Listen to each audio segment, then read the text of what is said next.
Cheia din încuietoare s-a întors cu un click caracteristic. Andrei Voronțov a împins ușa și a intrat în apartamentul pe care l-a numit acasă în ultimii 7 ani.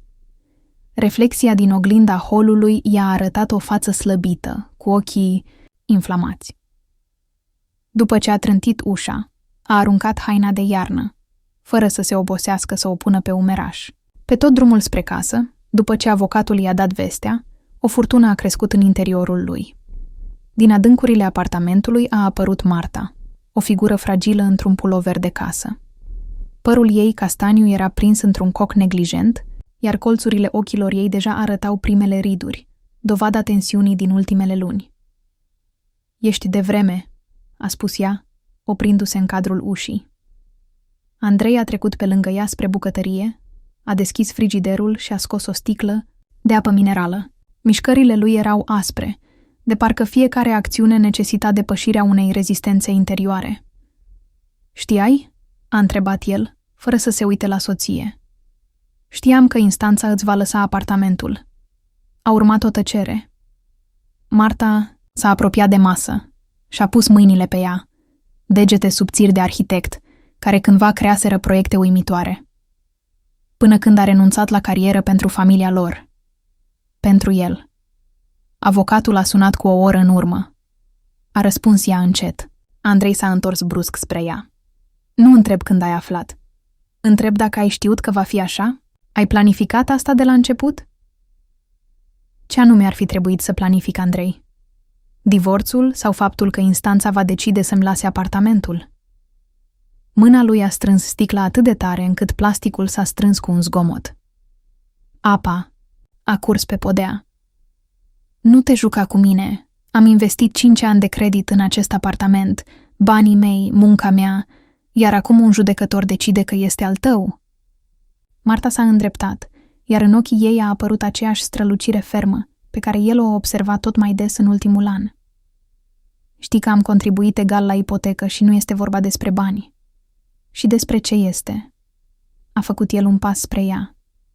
"Despre cum m-ai torturat cu reproșurile tale. Cu nesfârșitele tale, lucrezi prea mult, nu mi-acorzi atenție. Este vorba despre cum m-ai tratat în ultimii 3 ani. Vocea ei a tremurat, dar a continuat. Despre cum veneai acasă și nu mă observai. În călătoriile tale constante, după care de la tine mirosea parfumuri străine." "Nu îndrăzni," a șoptit el.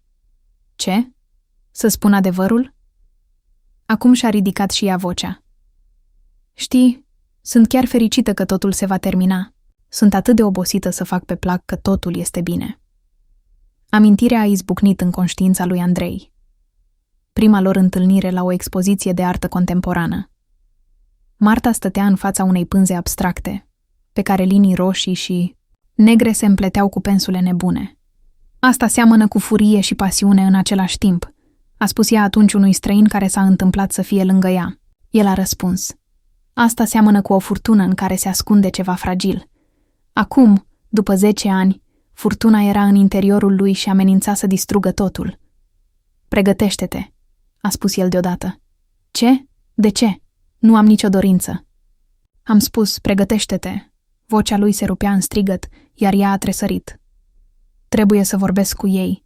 Vei merge cu mine. Dacă vrei atât de mult acest apartament blestemat, vreau să aud ce crede cel mai bun prieten al meu despre asta." Marta l-a privit o vreme, apoi a dat încet din cap. "Dăm 10 minute." Când a plecat în dormitor, Andrei s-a așezat la masă, strângându-și tâmplele. Durerile de cap, care îl urmăreau de dimineață, s-au intensificat. În memorie a reapărut o scenă din copilărie.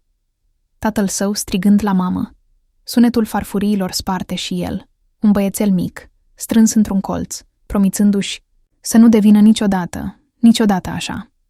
Și iată-l aici, cu aceeași furie clocotind în sânge. Au călătorit în tăcere. Afară, luminile orașului de seară scintilau. Zăpada cădea în fulgi mari, așezându-se pe parbriz înainte ca ștergătoarele să reușească să o îndepărteze. Marta stătea, întorcându-se spre fereastră. Profilul ei în semi-întuneric părea tăiat din hârtie, subțire și fragil. "Sună-l pe Victor. Spune-i că venim," a spus Andrei, fără să-și ia privirea de la drum. Nu-i voi suna, a răspuns ea încet. Este ideea ta, tu sună. A frânat brusc la semafor, iar amândoi au fost împinși înainte. Ce s-a întâmplat cu acea Marta care m-a susținut întotdeauna? Care a fost lângă mine când am început de la zero? Vocea lui suna aproape confuză. Unde a dispărut? S-a întors spre el, iar în lumina felinarelor de pe stradă a văzut că ochii ei strălucesc de lacrimi. Ești obosit, Andrei. Ești obosit să fii umbra unui om care nu o vede. Ești obosit să te prefaci că nu te rănesc cuvintele și faptele lui. Semaforul s-a făcut verde și el a pornit din nou. Telefonul lui a sunat, iar, uitându-se la ecran, a văzut numele Elenei, sora Martei. A respins apelul. Elena a fost întotdeauna împotriva căsniciei lor, de la început. Te vede prin toate, a spus odată Marta în timpul uneia dintre primele lor certuri. Exact această frază i-a venit acum în minte, făcându-l să-și strângă dinții. Telefonul a sunat din nou. De data aceasta, Victor. Da, a răspuns Andrei activând difuzorul. Salut, bătrâne. Cum a fost la tribunal? Vocea sună precaut, de parcă deja știa răspunsul. Groaznic. Apartamentul l-au lăsat ei. Andrei a aruncat o privire către Marta. Venim la tine. O pauză. Ascultă, azi nu este cea mai bună zi. Din ce moment ai zile mai puțin bune pentru mine? În vocea lui Andrei s-au auzit tonuri de oțel. Vom fi în 20 de minute. Pregătește-te. Mergem la bar. A închis apelul fără să aștepte un răspuns. Nu voi merge la bar, a spus Marta. Lasă-mă la Elena, dacă vrei să bei cu prietenii. Vei merge unde îți spun eu, a tăiat el. Victor trebuie să audă cum explici de ce consideri că este corect să iei apartamentul nostru. Al nostru? Vocea ei suna tensionată. Spui, al nostru, când vrei să mă convingi de ceva și al meu, când vine vorba de decizii. E prea târziu să joci aceste jocuri, Andrei. A lovit volanul. Îți dai seama prin ce am trecut pentru a putea trăi în acest apartament? Câte afaceri am făcut? Câte nopți nu am dormit? Și tu îți dai seama prin ce am trecut eu? S-a întors spre el cu totul. Știi că am pierdut un copil acum un an? Mașina a derapat, aproape ieșind de pe drum. Andrei s-a uitat la ea cu uimire. Ce spui? Eram în a 10-a săptămână. Vocea ei devenise uniformă, de parcă citea un raport medical. S-a întâmplat când ai plecat în Singapore. Îți amintești acea călătorie de afaceri? 3 săptămâni și tu sunai odată la 3 zile. Nu ți-am spus. De ce? Oricum nu ai fi venit. Ceva rece și greu s-a așezat în stomacul lui Andrei. Își amintea acea călătorie. Își amintea și noaptea în hotel cu Cristina, asistenta de la biroul din Singapore. Minți, a scos el. Mi-ai fi spus. Cum mi-ai spus despre escapadele tale? Acum în vocea ei suna doar oboseală.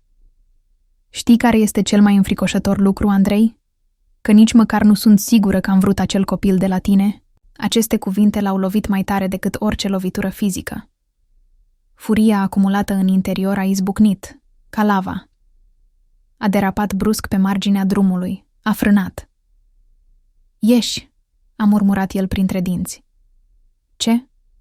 Am spus, ieși din mașină. S-a uitat pe fereastră. În jur era doar drumul acoperit de zăpadă, câteva felinare și pădurea în depărtare. Ai înnebunit? Aici sunt minus 15 grade. Afară, a strigat el, aplecându-se peste ea și deschizând ușa din partea pasagerului. Dacă vrei atât de mult libertatea de mine, obține-o chiar acum. Marta s-a uitat la el cu ochii mari, în care se reflecta groaza. În acel moment, telefonul ei a sunat. A aruncat o privire mecanic la ecran, iar Andrei i-a interceptat privirea. Pe ecran era Victor. Ceva a clicat în mintea lui Andrei. Victor suna nu lui, ci soției sale. În acel moment, când se îndreptau spre el, a apucat telefonul Martei, l-a aruncat în zăpadă, dincolo de mașină. Acum totul este clar, a șoptit el. Pleacă. Ea încă se uita la el, ca un iepure în fața unui șarpe. Andrei, te rog, a apucat-o de umăr, practic împingând-o afară din mașină. A căzut în zăpadă, iar în acel moment, pe drum, au apărut farurile unei mașini care se apropia. Andrei a împins ușa, a trântit-o și a apăsat pedala de accelerație la maximum. Ultimul lucru pe care l-a văzut în oglinda retrovizoare a fost silueta întunecată a Martei, ridicându-se din zăpadă și apropiindu-se de lumini. Victor îl aștepta la intrarea în blocul său, nervos, schimbându-și picioarele de pe un picior pe altul. Când Andrei a parcat, prietenul s-a apropiat de mașină, s-a aplecat spre fereastra pasagerului. Fața lui s-a schimbat când a văzut scaunul gol. "Unde este Marta?" a întrebat el, deschizând ușa și așezându-se lângă Andrei. A renunțat. Vocea lui Andrei suna anormal de calm. A decis să meargă la soră sa. Victor s-a uitat atent la el. "Într-o astfel de ninsoare? Cu taxiul?" "A fost luată," a tăiat Andrei. "Hai. Nu vreau să discut despre soția mea. Fosta soție." Victor s-a prins tăcut și Andrei a pornit. După 10 minute, deja intrau în bar. Barul unde se întâlneau cu prietenii din timpul universității. În interior îi așteptau încă 2, Igor și Stepan, prieteni vechi cu care Andrei mai mergea la pescuit sau la saună. "Iată-l pe nefericitul nostru divorțat," a strigat Igor. În glumă, ridicând un pahar de bere. "Așează-te, tovarăș al nefericirii. Eu plătesc pensie alimentară de 3 ani și nimic. Încă mai trăiesc." Andrei s-a așezat la masă. A comandat un whisky dublu. Primul pahar l-a golit dintr-o dată, aproape fără să simtă gustul arzător. "Ce s-a întâmplat cu apartamentul?" a întrebat Stepan. "Chiar așa, i l-au dat?" "Da," a scos Andrei. 7 ani de viață aruncate." Victor lângă el s-a tensionat ciudat. A făcut o înghițitură mare de bere. "Poate că așa e mai bine," a spus el cu prudență. "O viață nouă, orizonturi noi, turnoi." Andrei s-a întors încet spre prieten. "Acum vorbești serios?" Vocea lui a căzut la un șoptit periculos. "Știi câte am investit în acest apartament?" "Ei bine, din câte mi-amintesc, amândoi ați contribuit." "Ce aveți cu toții?" Andrei a lovit cu pumnul în masă, făcând paharele să sară. "Ia, vezi tu, a plătit și ipoteca." "Și cine câștiga? Cine asigura viața noastră?" "Marta a lucrat și ea," a observat Victor încet. Până când ce?" Andrei l-a privit cu intensitate. "Până când a decis că a fi gospodină este mai ușor decât a-și construi o carieră? Până când ai început să insiști să petreacă mai mult timp acasă?" Victor l-a privit direct în ochi, pentru că statutul tău nu permitea să ai o soție care să fie mereu la muncă. Igor și Stepan s-au schimbat de priviri. Atmosfera de la masă s-a îngroșat. "Sunteți toți apărători ai femeilor astăzi," a mormăit Andrei. "Poate, Victor, ai ceva de spus despre soția mea?" "Ceva ce nu știu." Telefonul lui, Victor a sunat. A scos-l din buzunar, s-a uitat la ecran, iar pe fața lui a apărut o urmă de îngrijorare. "Trebuie să răspund," a spus el, îndreptându-se spre ieșire. Andrei a băut rapid al 2-lea whisky, a comandat al 3-lea. Alcoolul îi amorțea durerile și îi intensifica furia. O combinație explozivă care nu aducea niciodată nimic bun. Își amintea cum tatăl său se întorcea acasă cu același privire încețoșată și ce urma după asta. Când Victor s-a întors, fața lui era palidă. "Trebuie să vorbim," a spus el. "În privat." "Vorbește aici," a răspuns Andrei.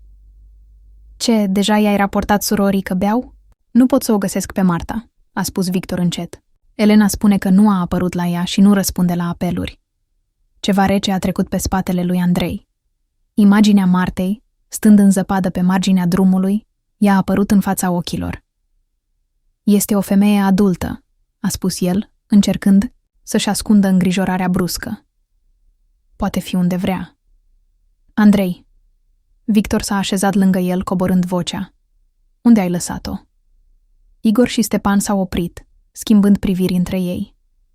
"Nu înțeleg despre ce vorbești." Andrei a băut din whisky.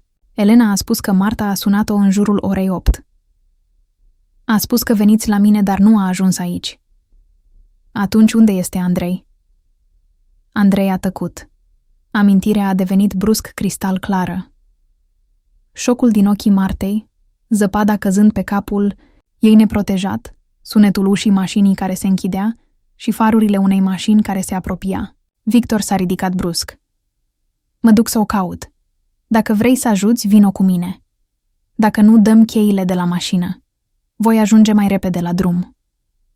Andrei s-a uitat o vreme la prieten, apoi s-a ridicat încet. În capul lui era un zgomot, din cauza alcoolului, dar frica a început să străbată prin ceața furiei. Mă voi duce singur, a spus el. Ai băut? Și tu ai băut? A replicat Victor. Mai mult decât mine. Să chemăm un taxi, să mergem împreună. O jumătate de oră mai târziu, deja mergeau pe drumul acoperit de zăpadă. Ninsoarea s-a intensificat. Vizibilitatea era minimă. Șoferul taxiului murmura nemulțumit, dar continua să meargă în direcția indicată de Andrei. Aproape aici, a spus Andrei, când au trecut de o curbă cunoscută. Taxiul s-a oprit. Andrei și Victor au ieșit, lăsând șoferul să aștepte. Zăpada deja acoperise toate urmele, dacă existau. Marta! A strigat Victor. Vocea lui s-a pierdut imediat în vidul de zăpadă. Andrei stătea uitându-se în jur. Ce a făcut? Imaginea tatălui a reapărut în minte. Momentul acela când, fiind adolescent, s-a jurat că nu va deveni niciodată așa. Și iată-l aici, pe un drum acoperit de zăpadă, căutându-și soția pe care a dat-o afară din mașină, în orbirea furiei. Marta! A strigat și el, simțind cum panică îi urcă în gât. Telefonul lui Victor a sunat. A răspuns, a ascultat câteva secunde, apoi a lăsat telefonul din mână. Au găsit-o, a spus el, iar în vocea lui Andrei a auzit ceva ciudat. Este în spital. Stomacul lui Andrei s-a strâns de groază. Ce are? Este vie? A răspuns Victor, iar în ochii lui Andrei a văzut acuzația. Hipotermie severă. A fost luată de un șofer de camion, dusă la o benzinărie. De acolo au chemat ambulanța. Taxiul i-a dus la spitalul din oraș, unde a fost dusă Marta. La camera de urgență i-a întâmpinat Elena.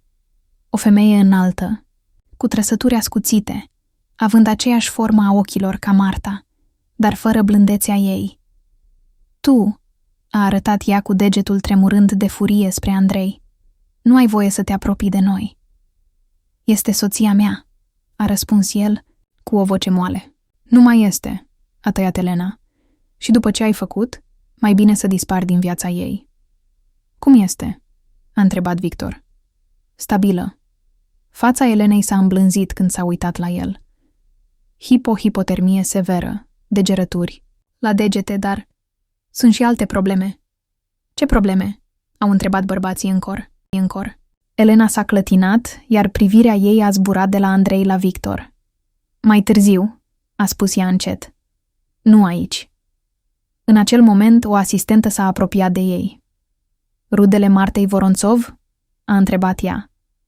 Da, au răspuns toți trei simultan.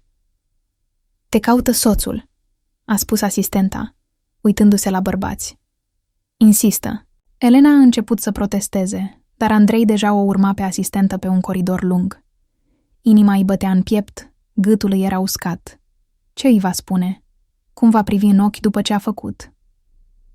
Marta zăcea într-o cameră privată, acoperită cu câteva pături.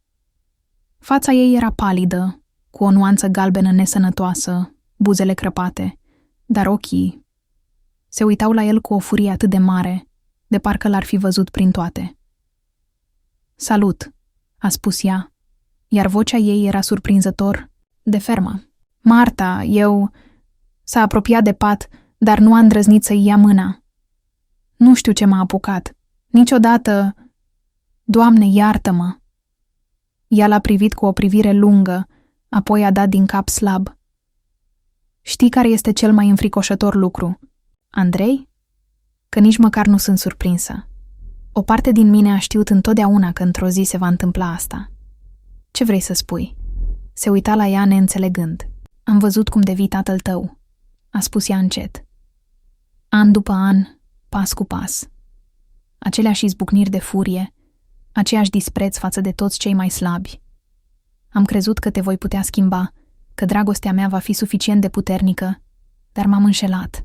Cuvintele ei l-au lovit mai tare decât orice lovitură fizică. S-a așezat pe un scaun lângă pat și a ascuns fața în palme.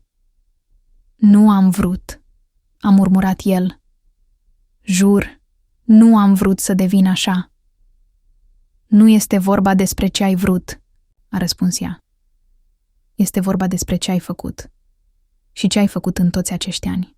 Cu tine, cu mine, cu noi. A ridicat privirea spre ea, plină de durere. Ce să fac pentru a repara asta? Spune-mi și voi face totul. Marta a zâmbit. Iar în acel zâmbet era atât de multă amărăciune încât inima lui s-a strâns. Nu mai este nimic de reparat, Andrei, dar este ceva ce trebuie să știi. De aceea te-am rugat să vii. A întins mâna spre noptieră, a luat un plic care zăcea acolo. Ce este? A întrebat el, luându-l. Rezultatele examinării pe care le-am făcut acum o săptămână. Vocea ei devenise foarte încet. Nu știam cum să-ți spun, mai ales după ce ai aflat despre apartament. Andrei a deschis plicul, a scos o foaie de hârtie pliată. Deschizând-o, a început să citească, iar cu fiecare rând sângele i-a părăsit fața. Limfomă? Stadiul 4? A ridicat privirea spre Marta cu o expresie șocată. Cât?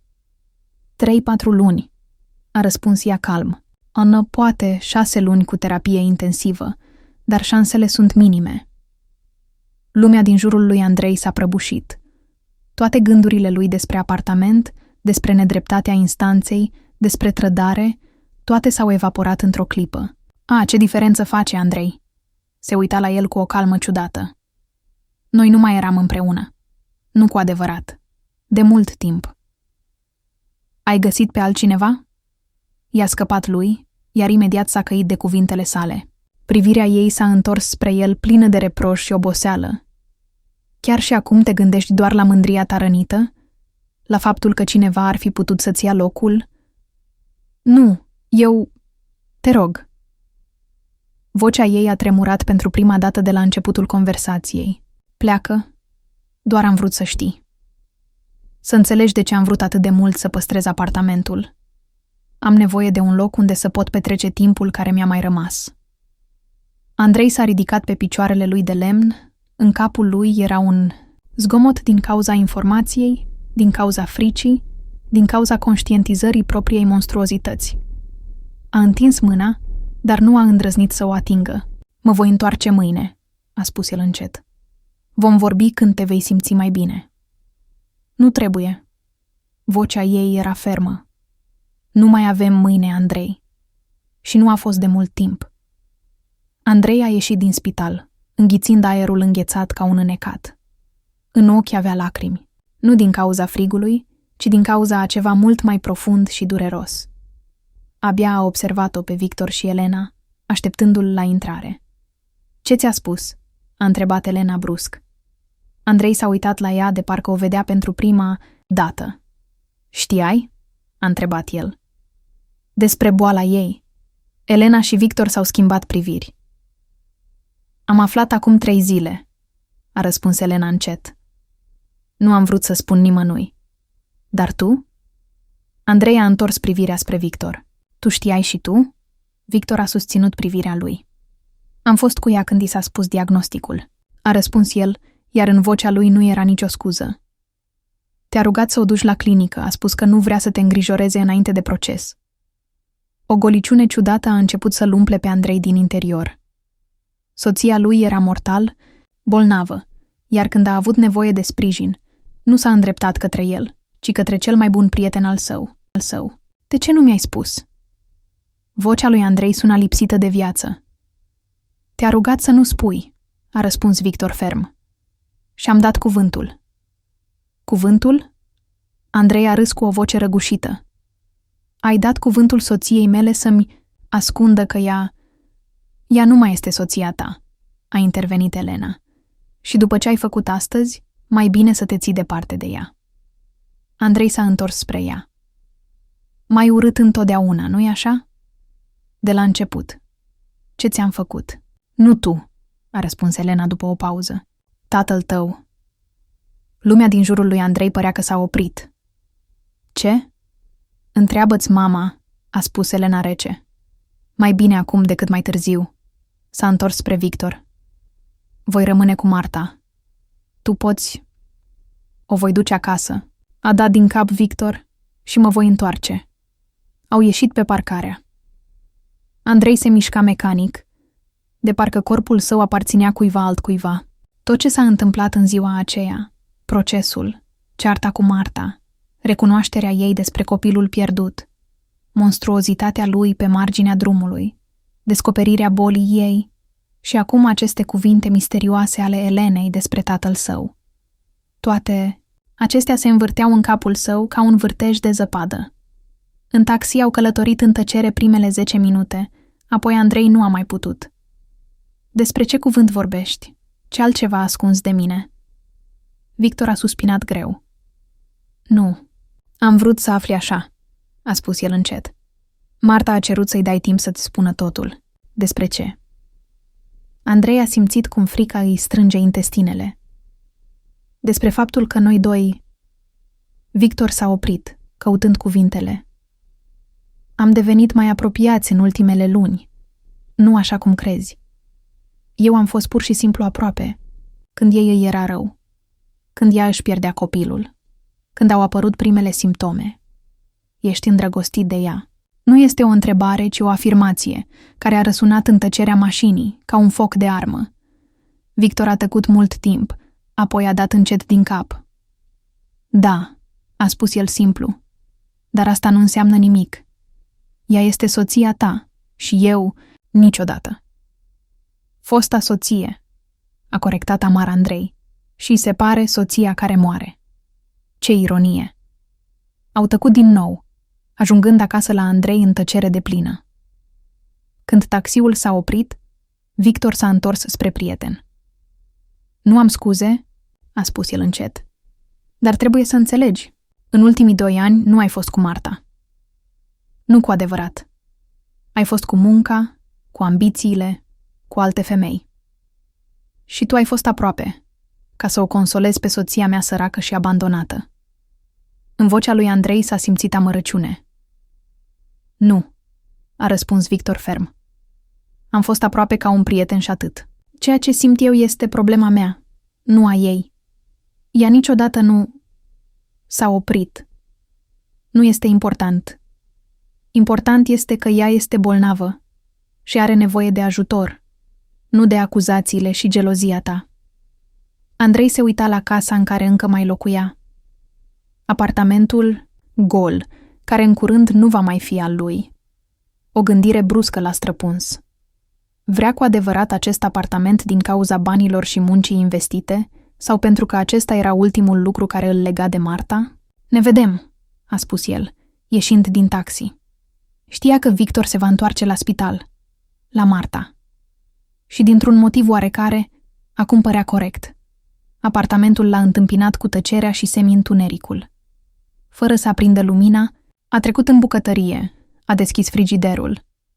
Lumina din el a scos la iveală hârtiile împrăștiate pe masă, documentele legale pe care le-a luat astăzi de la biroul avocatului. Le-a luat și s-a așezat pe canapea în sufragerie, încă fără să aprindă lumina. Privirea lui aluneca pe rândurile textului juridic, dar creierul refuza să perceapă informația. În schimb, în minte se învârteau fragmente de conversații și amintiri. Fața Martei când o împingea din mașină. Vocea ei calmă, anunțând diagnosticul. Cuvintele ciudate ale Elenei despre tatăl său. Tatăl. Dima Voronțov a murit de infarct acum 10 ani, cu 3 luni înainte de nunta lui Andrei și Marta. Un om de afaceri de succes, dur, exigent. Și, așa cum își amintea acum Andrei, nu se ferea de cuvinte dure când era vorba de familie. El niciodată nu a ridicat mâna asupra lui Andrei, dar mama Andrei își amintea cum, în copilărie, se ascundea în camera sa, ascultând țipetele și sunetele loviturilor din bucătărie. Tatăl niciodată nu a iubit-o pe Marta. Când Andrei a adus-o să se întâlnească cu părinții, Dima a fost neașteptat de aspru și rece. Mai privește, nu te grăbi, i-a spus el fiului după plecarea Martei. Atunci Andrei a pus asta pe seama unei obișnuite precauții părintești. Dar ce dacă... A luat telefonul, a format numărul mamei. Era deja târziu, aproape ora 1 noaptea, dar știa că Diana suferea de insomnie și adesea nu dormea, până dimineața. Andrei? Vocea ei suna precaut. Ce s-a întâmplat? Trebuie să vorbesc cu tine, a spus el. Acum. Este important. O pauză. Bine, în sfârșit, a răspuns ea. Vino. A chemat un taxi și după 40 de minute deja stătea pe pragul casei sale din copilărie, o mare vilă într-un cartier de prestigiu al orașului. Mama i-a deschis ușa singură, fără a chema menajera, în ciuda orei târzii. Arăta obosită, dar adunată, ca întotdeauna. Intră, a spus ea, lăsându-l să intre în casă. Ce ai? Nu. A trecut în sufragerie, unde nu mai fusese des. Vreau să știu ce s-a întâmplat între tată și familia Martei. Diana s-a oprit pe jumătate de drum spre fotoliu. Fața ei, care de obicei păstra calmul în orice situație, s-a schimbat brusc. Ceva a strălucit în ochii ei, ceva asemănător cu frica. De ce întrebi? A întrebat ea cu prudență. Elena a spus ceva astăzi că mă urăște din cauza tatălui. Diana a coborât încet în fotoliu, gesticulând pentru ca fiul să se așeze în fața ei. Elena a fost întotdeauna impulsivă, a spus ea după o pauză, și răzbunătoare. În ce îl învinuiește pe tată? A insistat Andrei. Diana l-a privit mult timp, ca și cum s-ar hotărâ, apoi a suspinat greu. Tatăl tău și tatăl Martei, Grigorie Lanin, au fost cândva parteneri de afaceri, a început ea. La sfârșitul anilor 90, când totul abia începea, au deschis împreună o companie de construcții. Andrei a ascultat, ținându-și respirația. Nu auzise niciodată despre asta, nici de la tată, nici de la Marta. Ce s-a întâmplat apoi? Tatăl tău l-a forțat pe Grigorie să-și vândă partea pentru nimic. A folosit niște lacune legale, l-a pus într-o situație proastă în fața fiscului. Nu știu toate detaliile. Tatăl tău nu-i plăcea să vorbească despre afaceri. Și ce? Grigorie a pierdut totul. Casa, economiile, reputația. După un an a avut un accident vascular cerebral, a devenit invalid. Iar după încă 2 ani s-a sinucis. Andrei a simțit cum pământul se desprinde de sub picioare. Marta și Elena au rămas fără tată din cauza tatălui meu? Diana a dat din cap slab. Mama lor a încercat să-l dea în judecată pe Dima, dar fără succes. Era prea influent, avea relații. În cele din urmă, a fost nevoită să vândă apartamentul din centru și să se mute în suburbie. Ela, mama fetelor, a murit de cancer când Marta avea 16 ani. Elena și Marta au rămas singure, dar Andrei încerca să înțeleagă informația. De ce Marta s-a căsătorit cu mine? De ce a început să se întâlnească cu mine, dacă tatăl meu i-a distrus familia? Cred că la început nu știa cine ești, a răspuns Diana încet. V-ați întâlnit la galerie, nu? Dintr-un alt cerc. Iar când a aflat, a tăcut. Când a aflat ce? A întrebat Andrei cu insistență. Nu știu, a dat din cap Diana. Poate că te-a iubit cu adevărat sau a decis să se răzbune. A terminat Andrei pentru ea, simțind cum lumea lui se prăbușește complet. Nu cred că Marta este capabilă de așa ceva, a spus Diana neașteptat de ferm. Nu seamănă cu o persoană care își construiește viața pe ruine. O protejezi? S-a mirat Andrei. Tu ai displăcut-o întotdeauna. Mi-a fost frică, a spus Diana încet. Mi-a fost frică că adevărul va ieși la iveală. Că ea îți va distruge viața când vei afla că tatăl tău a distrus familia ei. Andrei o privea pe mamă cu alți ochi. Această femeie, care i s-a părut întotdeauna rece și distantă, acum părea pur și simplu speriată și obosită. De ce nu mi-ai spus mai devreme? A întrebat el. Tatăl tău a interzis. A răspuns ea simplu. Iar după moartea lui... Am crezut că ce contează trecutul nu se poate schimba Și dacă Marta era dispusă să trăiască cu tine, în ciuda faptului că ești fiul omului care a distrus familia ei, cine sunt eu să mă amestec? Andrei s-a ridicat, s-a dus la fereastră. Afară era noapte. Ninsorile s-au oprit, iar în lumina felinarelor străluceau mormanele de zăpadă. Se gândea la cum a fost pentru Marta în toți acești ani. Să se trezească lângă fiul omului care de fapt i-a ucis tatăl. Să zâmbească soacrei care era soția distrugătorului familiei ei. Și mai ales, cum a fost pentru ea să vadă cum el, Andrei, devine treptat o copie a tatălui său. La fel de dur, autoritar și nemilos. Știi ce mi-a spus Marta astăzi? A spus el, fără să se întoarcă, că a văzut cum devin tatăl meu an de an. Diana a tăcut, Andrei s-a întors spre ea. Și tu ai văzut asta? Da, a răspuns. Ia simplu. Și asta a fost înfricoșător. De ce nu m-ai oprit? O zâmbet amară a atins buzele ei. Dar ai fi ascultat. Întotdeauna l-ai adorat pe tatăl tău. Pentru tine el a fost idealul. Un bărbat puternic, de succes, autoritar. Ai vrut să fii la fel, iar eu am fost doar o umbră lângă el. O femeie care știa care îi este locul. Brusc, mii de momente din copilăria și adolescența lui au căpătat un nou sens. Privirile mamei, zâmbetele ei forțate, tăcerea ei când tatăl o umilea în fața oaspeților, distanțarea ei, pe care el a acceptat-o întotdeauna ca pe o răceală, acum părea o reacție de apărare, o încercare de a supraviețui lângă un astfel de om ca tatăl său. Mama, a spus-o pentru prima dată după mulți ani, nu după nume. Iartă-mă. Diana se uita la el cu ochii mari. Pentru ce? Pentru că nu am văzut, nu am înțeles, pentru că am devenit la fel ca el. Spre surprinderea lui, s-a ridicat și s-a apropiat de el, întinzându-și mâna și atingându-i obrazul. Un gest atât de delicat, pe care nu-l mai ținea minte, se pare de... Nu ești așa, a spus ea. Ești aici, întrebi, îți pasă, el niciodată. Andrei s-a gândit brusc la fapta sa de pe autostradă, la furia care l-a orbit, la Marta în zăpadă, la diagnosticul ei. Astăzi am făcut ceva teribil, a șoptit el. Am aruncat-o pe Marta din mașină în mijlocul autostrăzii, în zăpadă, în frig. Și am plecat. Am lăsat-o acolo. Diana a făcut un pas înapoi. Fața ei s-a înghețat. Andrei, ea este în spital, cu degerături și... Ea moare, mamă.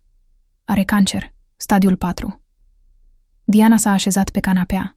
Umerii ei s-au lăsat. Pentru prima dată în memoria lui Andrei, ea părea cu adevărat zdrobită. Și ce vei face acum? A întrebat ea în cele din urmă. Andrei a tăcut mult timp, uitându-se pe fereastră. Nu știu, a răspuns el sincer, dar trebuie să repar ceea ce mai poate fi reparat. Uneori, a spus Diana încet, nu poți repara trecutul. Poți doar să nu repeți greșelile lui în viitor. Andrei s-a uitat la mamă și brusc i s-a părut că o vede pentru prima dată. Nu pe recea, distantă Diana Voronțova, ci pe o femeie vie cu propria durere și poveste. Să mergem, a spus el brusc, la spital, la Marta. Diana s-a uitat la el surprinsă. Acum? E deja miezul nopții. Exact de aceea, a spus Andrei ferm, până nu este prea târziu. Când au ajuns la spital, era deja aproape ora 3 dimineața. Andrei se aștepta să nu-i lase să intre, dar Diana a spus ceva în șoaptă paznicului, iar acesta i-a lăsat să treacă. Avantajul poziției, s-a gândit Andrei, amintindu-și că mama era un mare sponsor al mai multor instituții medicale din oraș.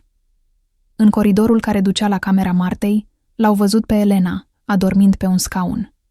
Ea a deschis ochii când s-au apropiat, iar privirea ei s-a umplut instantaneu de frig. Ce faceți aici?" a întrebat ea ridicându-se. Vreau să o văd pe Marta," a răspuns Andrei. Ea doarme," a tăiat Elena. Și chiar dacă nu ar dormi, nu ți-aș permite." Elena, a spus Diana neașteptat de ferm, trebuie să vorbim. Toți împreună. Elena a întors privirea spre Diana, iar Andrei a observat cum fața ei a tremurat ușor. Nu ai nimic de spus nici mie, nici surorii mele, a răspuns ea rece. Familia voastră a făcut deja destul, de aceea trebuie să vorbim. Diana a făcut un pas înainte. Despre ceea ce a făcut soțul meu și despre faptul că fiul meu nu va repeta greșelile lui. Elena a ezitat. În ochii ei se luptau emoțiile. Trebuie să vorbesc cu Marta, a spus Andrei blând.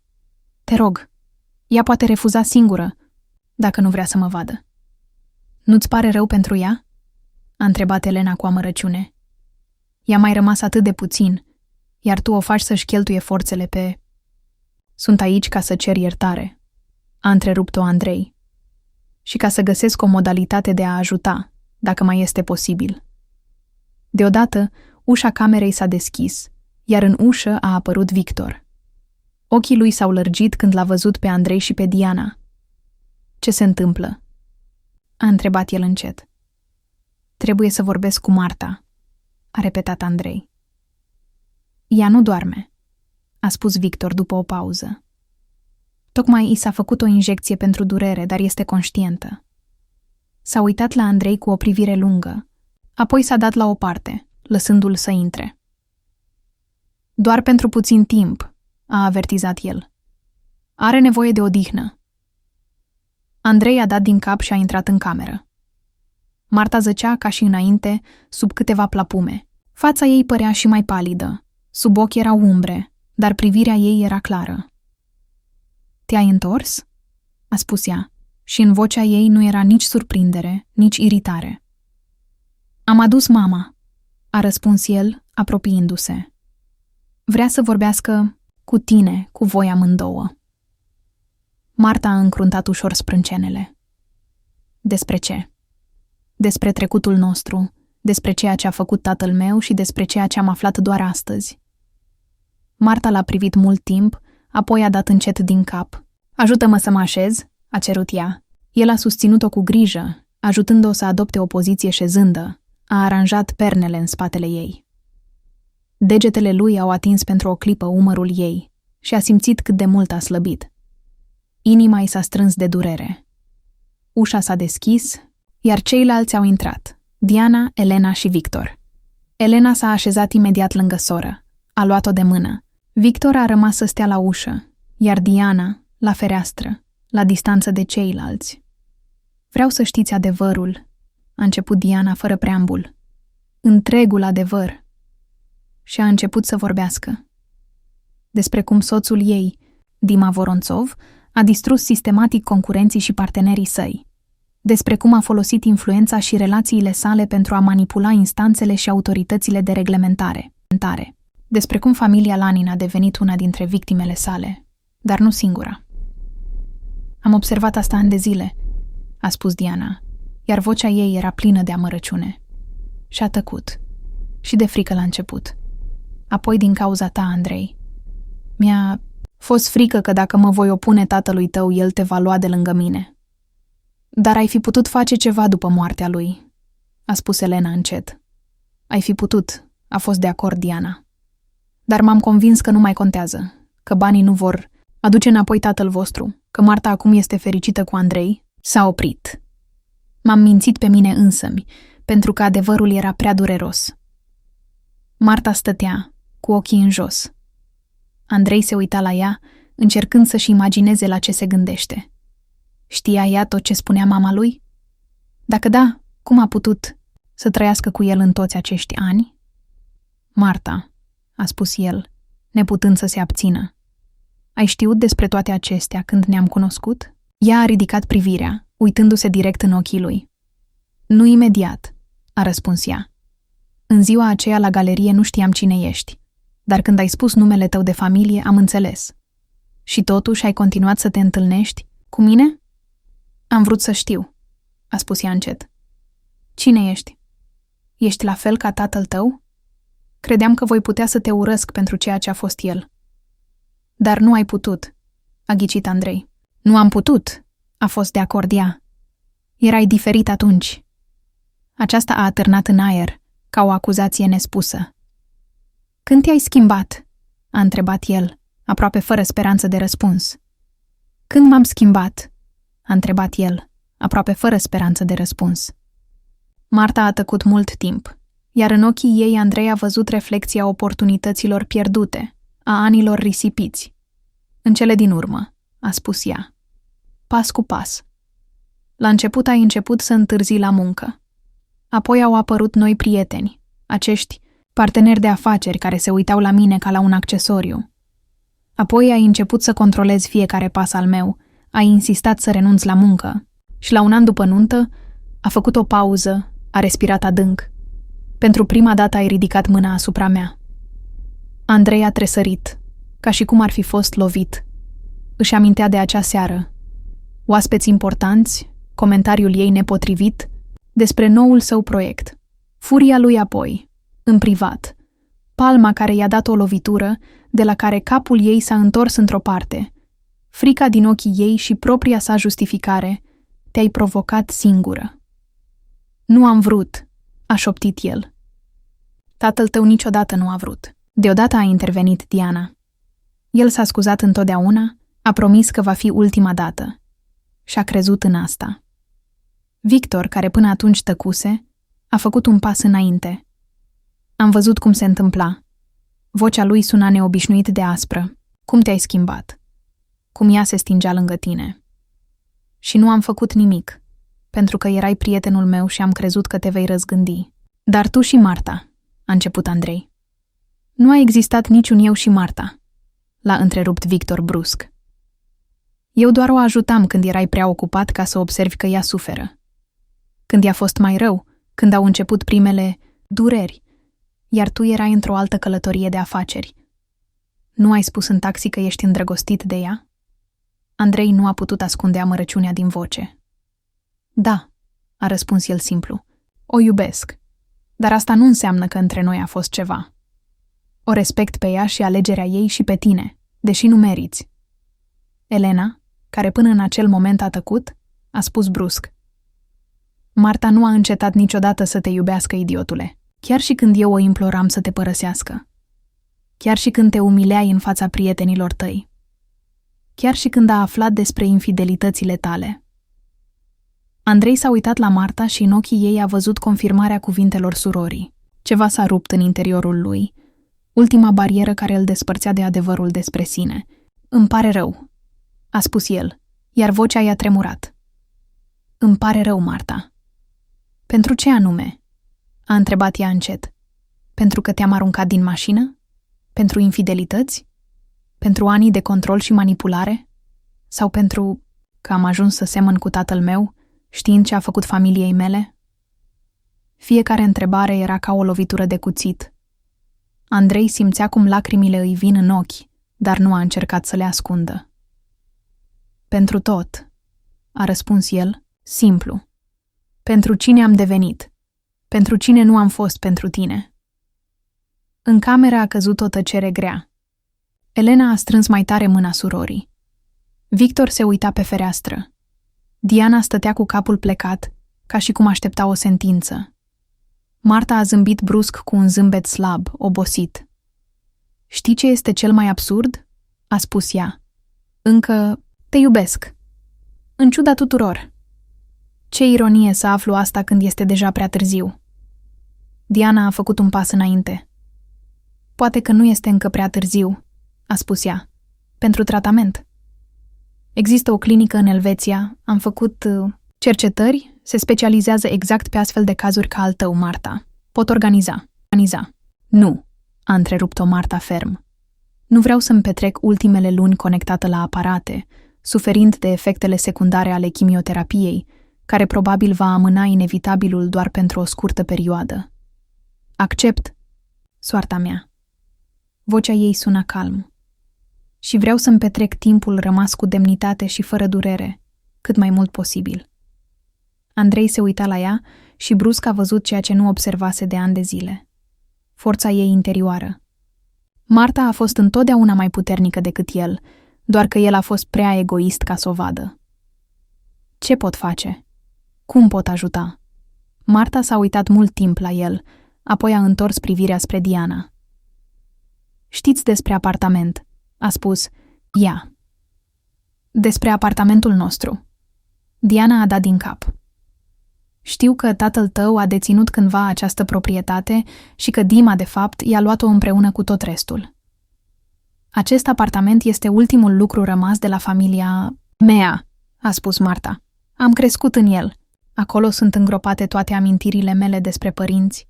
De aceea am luptat atât de disperat pentru el în instanță. Nu știam, a șoptit Andrei. Gândul că a trăit ani de zile în apartamentul care a aparținut odată familiei Martei, că l-a considerat proprietatea sa, pentru care a plătit, acum îi se părea monstruos. Desigur, nu știai. Marta a dat din umeri slab. Nu am vorbit niciodată cu adevărat unul cu celălalt. Nu despre ceea ce conta. Acum este apartamentul tău, a spus el. Îl voi trece pe numele tău toate documentele. Imediat. Este deja al meu, i-a amintit Marta, prin decizia instanței. Dar renovarea, mobilierul, vreau să-ți fie confortabil. Nu este nevoie de asta, Andrei. Arăta foarte obosită. Am nevoie doar de un loc unde să pot petrece liniștit timpul rămas. Victor s-a apropiat de pat. Trebuie să te odihnești, a spus el blând. Doctorul vorbea despre un regim strict. Marta a dat din cap, pleoapele ei devenind grele. Medicamentele, se pare, începeau să acționeze mai puternic. Trebuie să plecăm, a spus Diana îndreptându-se spre ușă. Ne vom întoarce mâine dacă ne lași. Marta a dat din cap slab, ochii ei se închideau deja. Andrei a ieșit ultimul din cameră, simțind că lasă în această cameră o parte din el. În coridor, Elena i-a blocat calea. Dacă ai iubit-o măcar puțin cândva, a spus ea încet, dar cu insistență, nu mai veni. Nu o face să-și cheltuie ultimele forțe pe tine și pe vina ta. Vreau să ajut, a răspuns el. Să fiu aproape? I-ai cauzat destulă durere, a spus Elena aspru. Nu înțelegi? Ea încă te iubește și asta complică totul. Nu se poate vindeca de tine, cât timp ești aproape. Andrei și-a plecat capul. O parte din el știa că Elena are dreptate, dar o altă parte se opunea disperat gândului de a o pierde pe Marta pentru totdeauna. Mai ales acum, când în sfârșit a început să vadă cât de mult îi era dragă. Mă voi gândi, a spus el încet. Promit. Ieșind din spital, el și mama au stat câteva momente în tăcere pe parcarea. Zăpada a început din nou să cadă, acoperind pământul cu blândețe. Ce vei face? A întrebat Diana. Andrei se uita la fulgii de zăpadă căzând, gândindu-se la cum viața lui, care părea odată atât de solidă și stabilă, s-a prăbușit ca un castel de cărți. Nu știu, a răspuns el sincer. Dar știu ce nu voi face. Nu voi mai repeta greșelile tatălui meu. Este un început, a spus Diana încet. Un început bun. Au trecut 3 săptămâni. Marta a fost externată din spital și s-a întors în apartament, acum oficial al ei. Andrei, ținându-și promisiunea, nu i-a impus prezența sa. S-a mutat într-un apartament închiriat și s-a concentrat pe muncă, dar nu ca înainte. Acum analiza fiecare afacere, fiecare decizie, întrebându-se ce-ar fi făcut tatăl meu și acționând în mod opus. Angajații companiei sale erau confuzi de schimbările din partea șefului.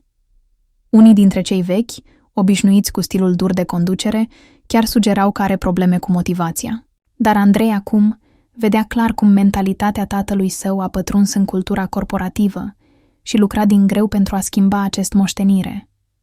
Informațiile despre starea Martei le primea de la Victor, care era destul de generos să sune săptămânal și să-i comunice noutăți. Ele nu erau încurajatoare. Marta slăbea, cea mai mare parte a zilei o petrecea în pat. Durerile deveneau mai intense, iar medicii erau nevoiți să crească dozele de analgezice.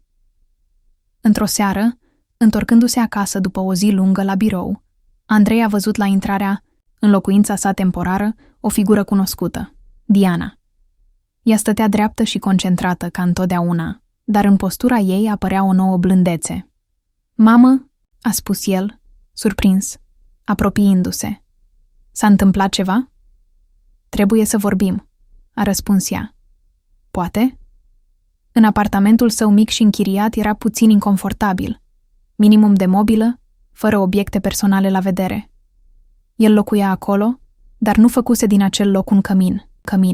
Te-a sunat Victor? A întrebat Andrei turnând ceai mamei. S-a întâmplat ceva cu Marta? Nu, Victor. Diana s-a așezat la masa din bucătărie. Elena. Andrei s-a oprit cu ceainicul în mână. Elena? Ea te urăște. Și pe mine. Poate, a fost de acord Diana, dar ea își iubește sora și este dispusă să lase deoparte antipatia personală dacă asta o ajută pe Marta. Ce a spus? Diana a luat o înghițitură de ceai, adunându-și gândurile. Marta a întrebat despre tine. De câteva ori. Elena crede că i-ar fi mai ușor dacă ar putea să se despartă. Andrei a simțit cum inima îi sare în bătaie. Să se despartă? Asta înseamnă că ea. Medicii spun că nu mai are mult, a spus Diana în șoaptă. Poate mai puțin. Andrei s-a așezat pe un scaun, picioarele lui devenind brusc slabe. M-am tot spus că nu ar trebui să mă impun, că merită liniște, a șoptit el. Dar, de fapt, îi era frică să o vadă din nou. Fricos. Nu ești fricos, a replicat Diana. Ai încercat să faci ce e mai bine, poate pentru prima dată. Și acum? El a ridicat privirea pierdută spre mamă. Acum trebuie să găsești curajul să fii alături de ea, a spus Diana cu fermitate. Nu pentru tine, nu pentru ispășirea ta. Pentru ea. În acea noapte, Andrei nu a putut adormi. A stat întins, privind în tavan și gândindu-se la Marta, la femeia pe care cândva o iubise atât de mult încât dorea să își petreacă întreaga viață cu ea. Când acest sentiment s-a transformat în posesivitate? Când dragostea a cedat locul controlului? Când a încetat să o mai vadă ca pe o persoană și a început să o perceapă ca pe un complement al vieții sale? Pe la răsărit, a luat o decizie. A strâns o geantă mică cu cele necesare și a plecat din oraș. Trebuia să facă ceva important înainte de a putea să se prezinte în fața Martei. Cimitirul vechi de la marginea unui mic sat părea abandonat. Andrei mergea printre morminte, căutând un nume cunoscut pe pietrele funerare înclinate. În cele din urmă, a găsit ceea ce căuta. O piatră modestă cu inscripția Grigorie Mihailovici Lanin, 1957-2003, soț iubitor și tată, tatăl Martei. Omul a cărui viață a fost distrusă de Dima Voronțov. Andrei s-a așezat în genunchi în fața mormântului, ignorând zăpada. Bună ziua, a spus el în șoaptă, simțindu-se ciudat că vorbește cu un mort. Eu sunt soțul fiicei dumneavoastră. Am fost soț. Vântul foșnea în crengile goale ale copacilor, ca și cum i-ar fi răspuns. Nu am știut, a continuat Andrei, ce a făcut tatăl meu. Dar asta nu este o scuză. Trebuia să văd ce se întâmplă cu Marta lângă mine. Trebuia să fiu mai bun. A tăcut, adunându-și gândurile. Nu pot schimba trecutul. Nu pot să vă aduc viața sau sănătatea fiicei dumneavoastră, dar pot promite... Vocea lui a tremurat. Promit că voi fi alături de ea până la sfârșit, că nu o voi lăsa să sufere singură, că voi face tot ce pot pentru ca ultimele ei zile să fie pline nu de durere, ci de ceva mai bun. Simțindu-se gol și în același timp ciudat împăcat, Andrei s-a ridicat. A așezat pe mormânt florile cumpărate pe drum și s-a îndreptat spre mașină. Când s-a întors în oraș, era deja seară. Fără ezitare, s-a îndreptat spre casa unde locuia Marta, spre fostul lor cămin comun. La intrare, l-a întâlnit pe Victor, care ieșea din clădire. Ești aici?" a constatat acesta fără surpriză. Diana a spus că vei veni. Cum e?" a întrebat Andrei, privindu-l în ochi. Astăzi e o zi bună," a răspuns Victor. Mai puțină durere, mai multă claritate a conștiinței. A reușit chiar să se ridice pentru puțin. Poți să o văd?" Victor s-a uitat atent la el, ca și cum l-a revalua. Elena va fi împotrivă. Știu, dar decizia trebuie să fie a Martei. Da, a fost de acord Victor după o pauză. Trebuie să fie a ei. Au urcat cu liftul, în tăcere. Când ușile apartamentului s-au deschis, i-a întâmpinat Elena, și mai slăbită și mai aspră decât înainte. Tu, a spus ea, văzându-l pe Andrei. Nu îți permit. Cine e Elena? A răsunat o voce slabă din adâncul apartamentului. Elena a închis ochii, a respirat adânc. Andrei, a răspuns ea mai tare. Vrei să-l vezi? O pauză. Apoi, da, te rog. Elena s-a dat la o parte, lăsându-l pe Andrei să treacă, dar când a trecut pe lângă ea, a șoptit în tăcere. Dacă o supără, te omor. El a dat din cap, recunoscându-i dreptul la o astfel de amenințare. Marta zăcea în sufragerie pe un pat mare, pe care se pare l-au mutat acolo din dormitor pentru a-i fi mai confortabil. Fereastra era întredeschisă, iar aerul proaspăt umplea camera. Pe noptieră se afla un pahar cu apă, câteva flacoane cu medicamente și o fotografie. O poză veche, pe care Andrei nu o mai văzuse. O pereche tânără cu două fetițe, fericite, zâmbitoare, pe fundalul mării. Părinții mei, a spus Marta, observându-i privirea, cu 1 an înainte de boala tatălui. Ea părea fragilă, ca o statuetă din porțelan. Pielea aproape transparentă, părul tern, dar ochii care erau încă strălucitori vii. Bună, a spus Andrei, așezându-se pe un scaun lângă pat. Bună, a răspuns ea. Te-ai schimbat. El a zâmbit slab. Sper că în bine. Da. Ea îl studia cu atenție. Arăți mai calm și mai în vârstă. Mă simt mai în vârstă, a recunoscut el sincer. Pentru o viață întreagă. Au tăcut privindu-se unul pe altul, ca și cum s-ar fi redescoperit. Am fost la mormântul tatălui tău, a spus în cele din urmă Andrei, în această dimineață. Ochii ei s-au lărgit de surprindere. De ce? Am cerut iertare, a răspuns el simplu. Pentru ce a făcut tatăl meu? Și pentru că nu am fost acel soț pe care îl meritai. Marta a întors privirea, iar el a văzut cum o lacrimă i-a curs pe obraz. Știi care e cel mai ciudat lucru? A spus ea în șoaptă. Nu te-am învinovățit niciodată pentru faptele tatălui tău, nici măcar la început, când nu te cunoșteam. Pentru mine, ai fost întotdeauna doar Andrei, omul de care m-am îndrăgostit în galeria de artă. Și apoi am început să semăn cu el, a spus Andrei cu amărăciune. Da, ea nu a negat. Și asta mi-a sfâșiat inima zi de zi. Să văd cum acea bunătate, acea deschidere pe care o iubeam atât de mult în tine, dispărea treptat, cedând locul cuiva întunecat și rece. Iartă-mă, a șoptit, luându-i cu grijă mâna în a lui. Iartă-mă pentru fiecare moment în care te-am făcut să suferi. Ea i-a strâns degetele slab. Te-am iertat de mult, a spus ea, chiar și pentru acea seară, de pe autostradă, pentru că am înțeles că te urăști pe tine însuți mult mai mult decât te-aș putea urî eu vreodată. Cuvintele ei l-au lovit cu precizia lor. Da, se urăște pentru ceea ce a devenit, pentru ceea ce a pierdut, pentru ceea ce a distrus. Și această ură îl otrăvea din interior, ca un venin lent. Vreau să fiu alături de tine, a spus el, privindu-i ochii. Până la sfârșit, dacă îmi permiți. Marta s-a uitat mult timp la el, apoi a dat încet din cap. Mi-ar plăcea asta, a spus ea în șoaptă. Dar este ceva ce trebuie să știi. Ceva ce poate schimba totul.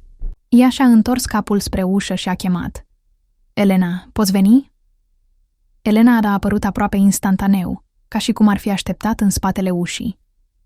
În mâini avea un dosar cu documente. Ești sigură? A întrebat ea sora.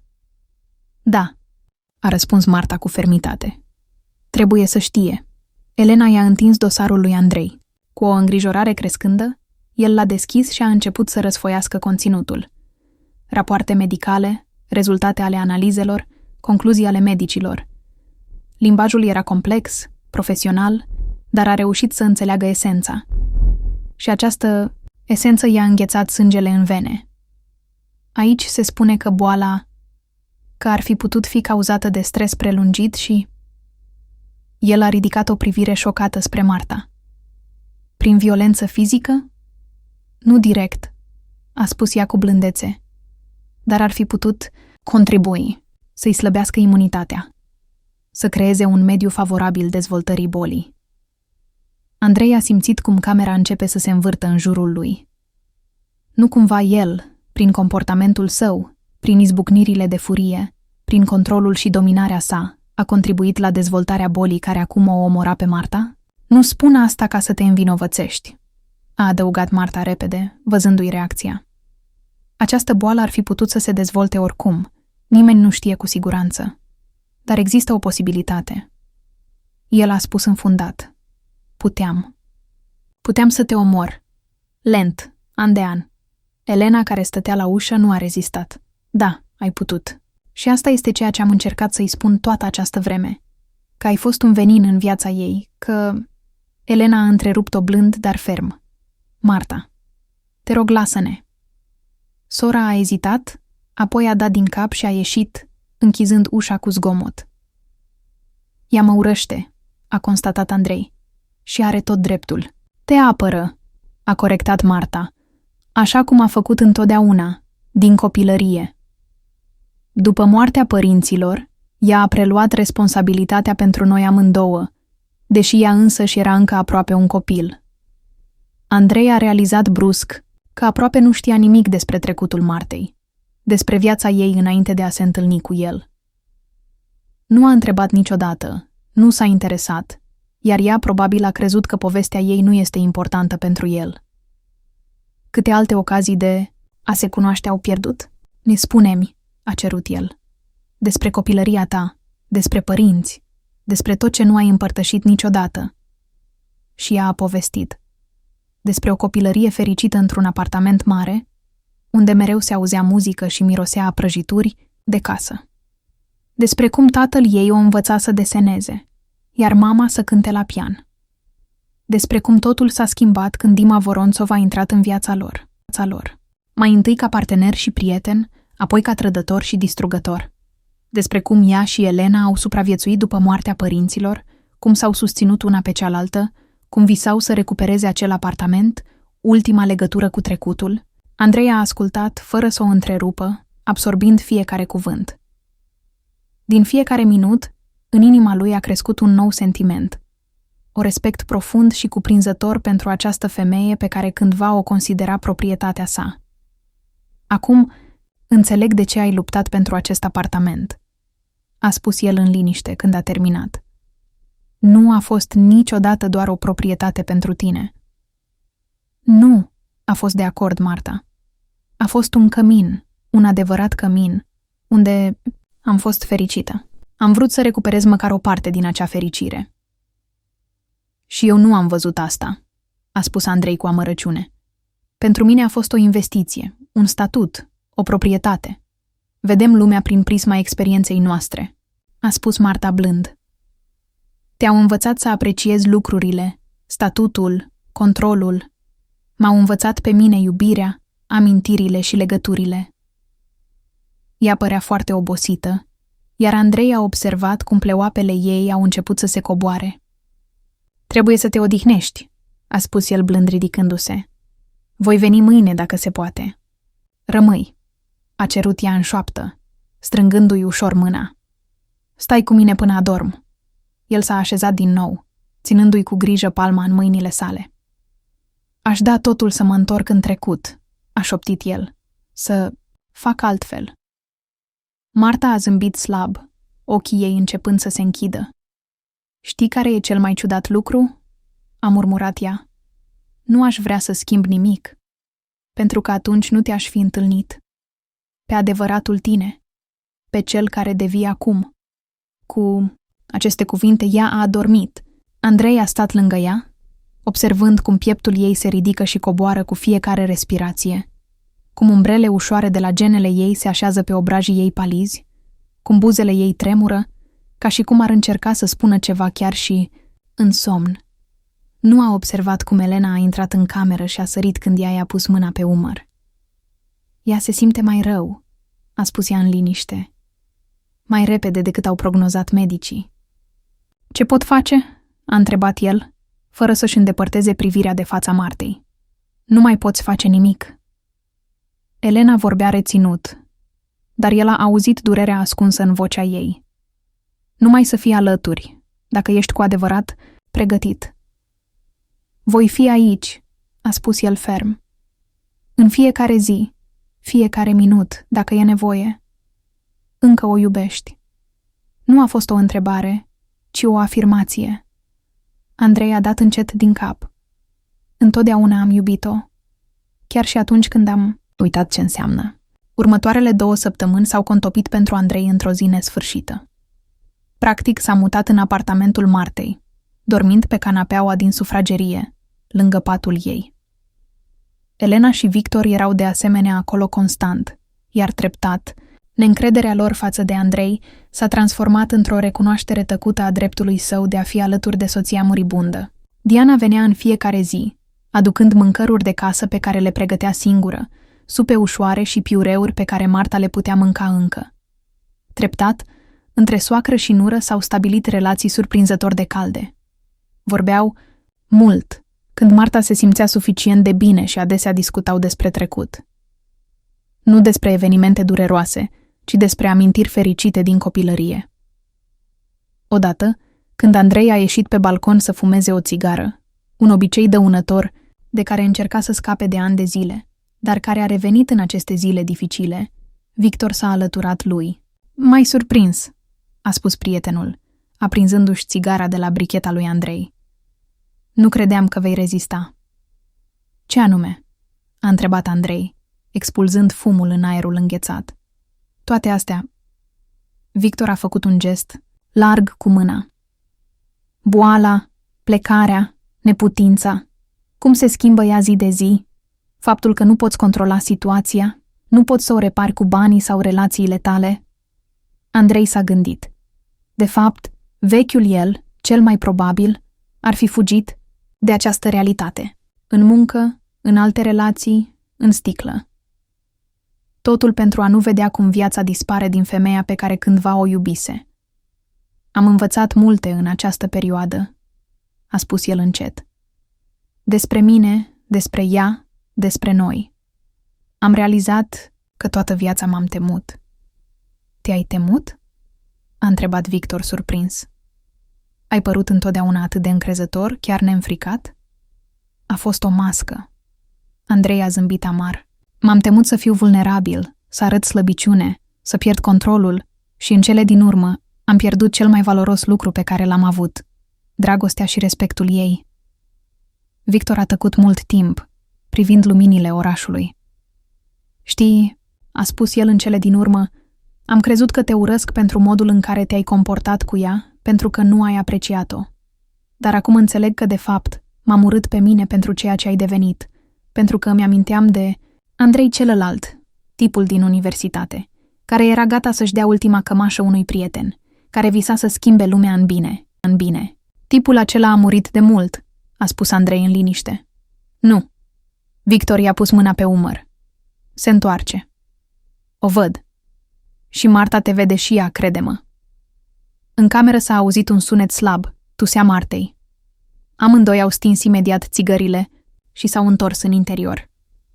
Marta s-a trezit și acum încerca să se ridice. Andrei s-a grăbit spre ea, ajutând-o să se ridice și aranjând pernele în spatele ei. "Cum te simți?" a întrebat el, apropiind paharul cu apă de buzele ei. "Astăzi e o zi bună," a răspuns ea, luând o înghițitură mică. "Aproape nu mă doare." În ultimele zile, durerea a devenit tovarășul ei constant. Analgezicele ajutau din ce în ce mai puțin, iar medicii au avertizat că în curând va trebui să treacă la morfină. "Vreau să-ți arăt ceva," a spus Marta, iar în vocea ei era o nouă vitalitate. În dulap, în dormitor, pe raftul de sus, este o cutie. Roșie, cu un model auriu. "Te rog, adu-mi-o." Andrei s-a dus în dormitor, unde acum de obicei se odihnea Elena. Deschizând dulapul, a văzut cutia despre care vorbea Marta. Veche, puțin uzată, dar cândva evident frumoasă. Revenind în sufragerie, i-a dat-o cu grijă soției sale. Marta a deschis cutia cu mâinile tremurânde. Înăuntru erau fotografii, scrisori, câteva obiecte mici, probabil lucruri de amintire din trecutul ei. "Aceasta este cutia noastră de familie," a explicat ea, scoțând una dintre fotografii. Aici este istoria familiei noastre.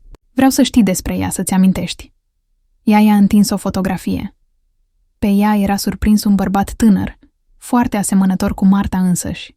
Aceleași ochi, aceeași linie a bărbiei. Tatăl tău, a ghicit Andrei. Da, ea a zâmbit slab. Grigorie Mihailovici Lanin, inginer, visător, cel mai bun om pe care l-am cunoscut. Următoarea fotografie era și mai veche. O pereche în vârstă pe fundalul unei case de țară. Bunicii mei din partea mamei. Au supraviețuit blocadei Leningradului. Bunica spunea mereu că, după o astfel de încercare, nimic nu mai este înfricoșător. Fotografie după fotografie, poveste după poveste. Marta îi arăta familia ei, trecutul ei, fețele oamenilor pe care nu le-a întâlnit niciodată, dar care făceau parte din ea, parte din ceea ce a format femeia pe care a luat-o de soție.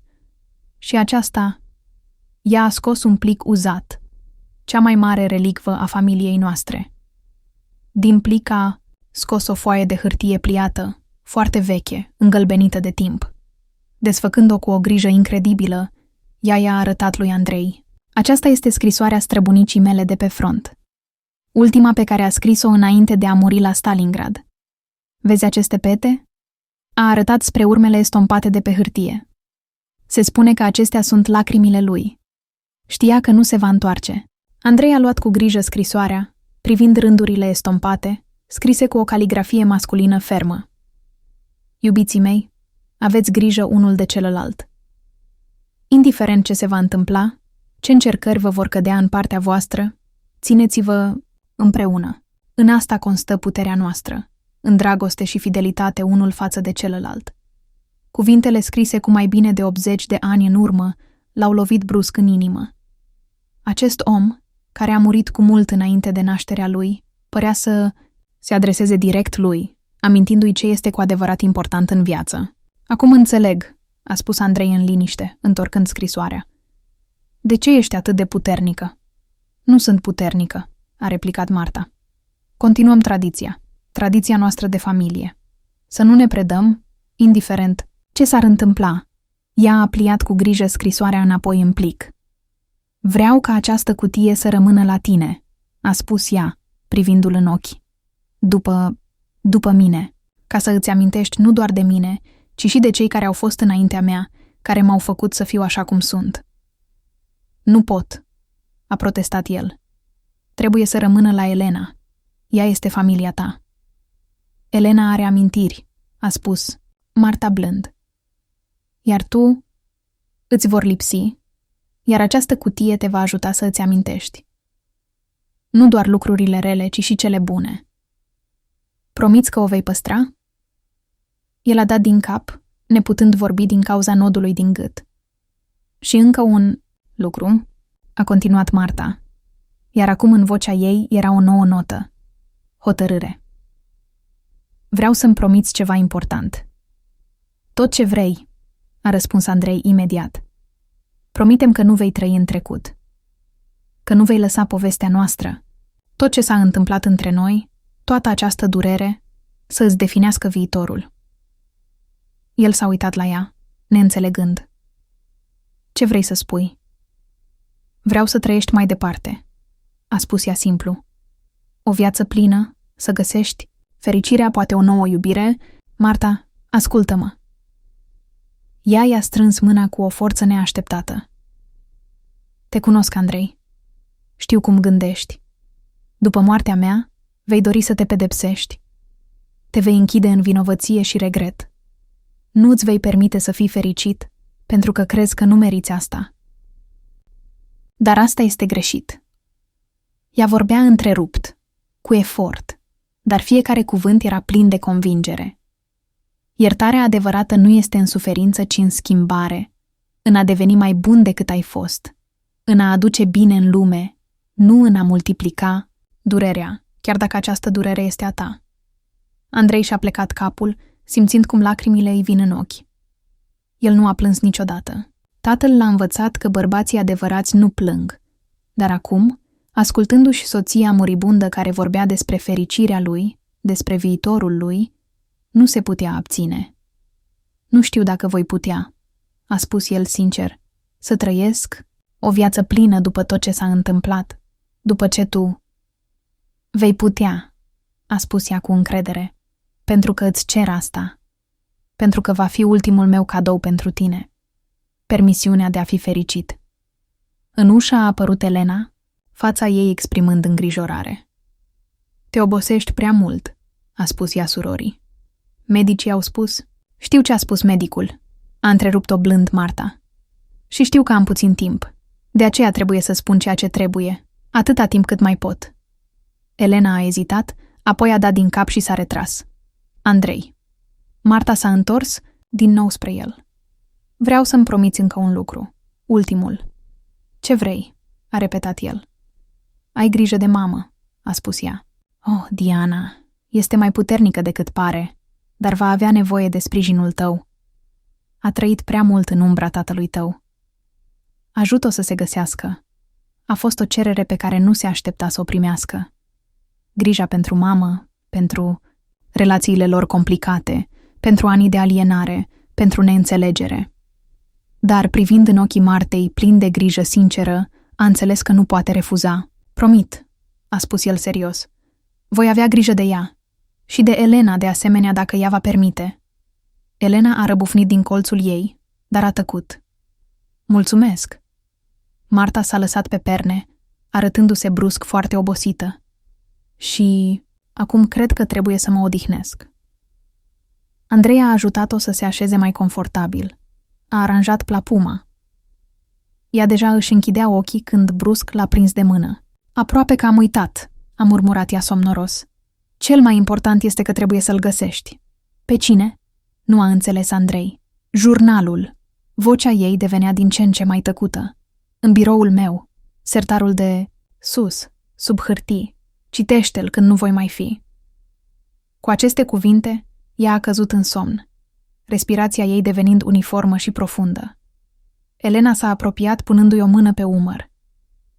Du-te acasă, a spus ea încet.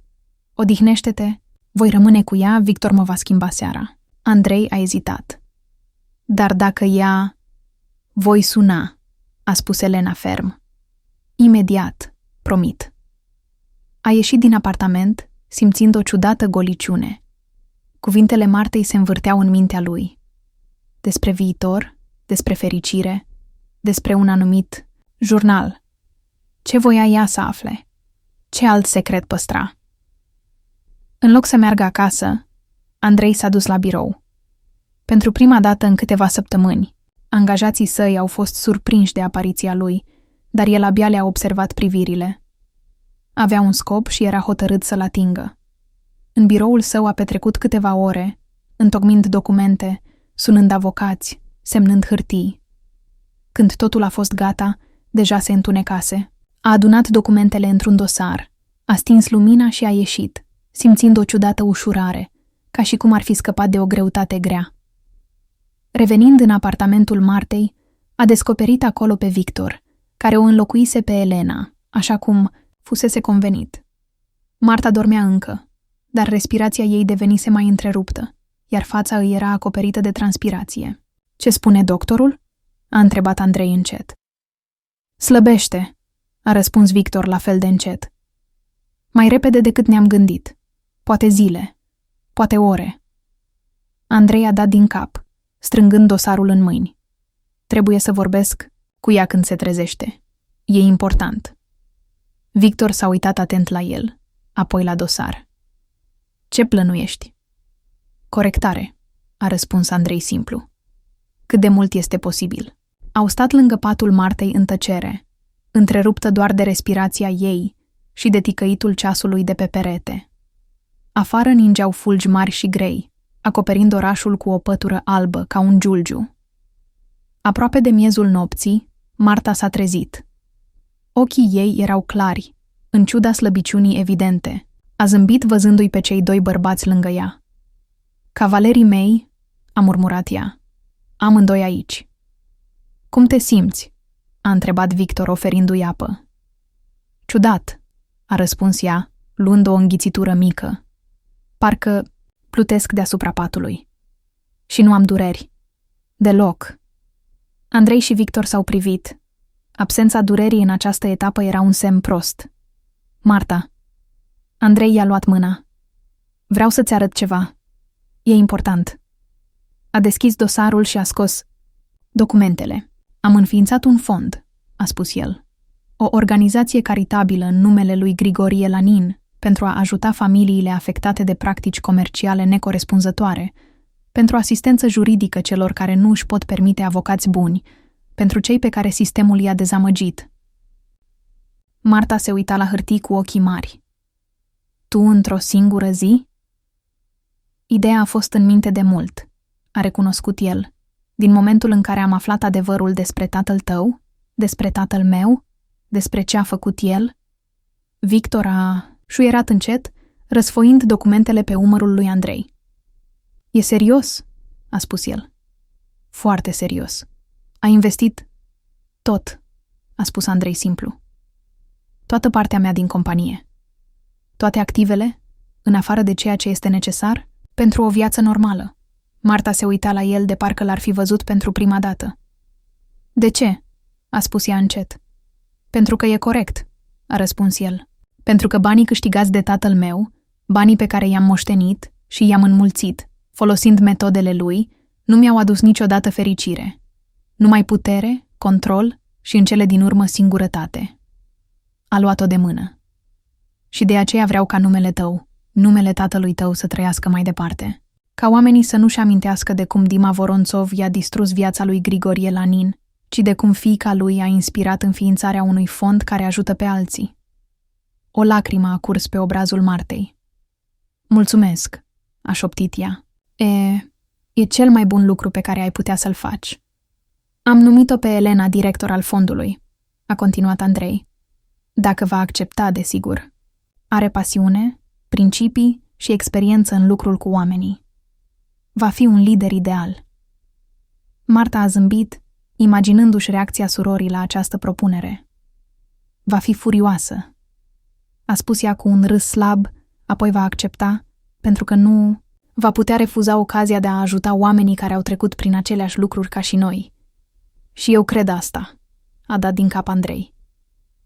Victor s-a ridicat, doar dând din cap lui Andrei. Mă duc să sun la Elena, a spus el. Să vină. Când au rămas singuri, Marta i-a zâmbit din nou lui Andrei, iar în acel zâmbet era atât de multă căldură, atât de multă iertare, încât i-a tăiat respirația. Totuși ai făcut-o, a spus ea încet. Ce? Ai devenit ceea ce trebuia să fii. Cel pe care l-am iubit acum 10 ani. S-a aplecat și l-a sărutat ușor pe frunte. Te iubesc, a șoptit el. Te-am iubit întotdeauna și te voi iubi mereu. Știu, a închis ea ochii. Acum știu. A murit în acea noapte, în liniște, în somn, înconjurată de oamenii care o iubeau. Andrei, Elena, Victor și Diana, care a venit imediat ce a aflat vestea. Ultimele ei cuvinte adresate lui Andrei au fost: nu uita de jurnal. Au trecut 2 luni. Zăpada s-a topit, făcând loc unei verzi timide de primăvară. Andrei stătea pe o bancă în parc, privindu-i pe copii jucându-se.